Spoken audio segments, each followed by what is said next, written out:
નમસ્કાર, dB live ન્યૂઝમાં આપનું સ્વાગત છે। ઘોગંબા તાલુકાના રણજીતનગરના વળાંકમાં અર્ટિકા ગાડીનો અકસ્માત સર્જાયો।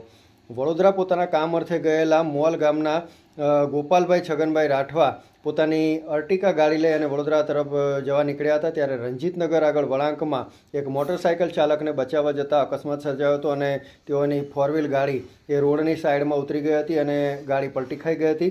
જોકે ચાલક ગાડીમાંથી સમયસર કૂદી પડતા તેમનો બચાવ થયો હતો અને સદનસીબે કોઈપણ પ્રકારની જાનહાનિ થવા નહોતી પામી, પરંતુ ગાડીને ભારે નુકસાન થયું હતું અને ત્યારબાદ ગાડીને બહાર કાઢવા માટે ખૂબ જ મહેનત કરવી પડી હતી અને ત્યારબાદ ગાડીને બહાર કાઢતા ગાડીમાં મોટા પાયે નુકસાનીના અહેવાલ પ્રાપ્ત થઈ રહ્યા છે, પરંતુ કોઈપણ પ્રકારની જાનહાનિ કે કોઈ ઈજાના અહેવાલ નથી। સદનસીબે તેમનો બચાવ થયો હતો।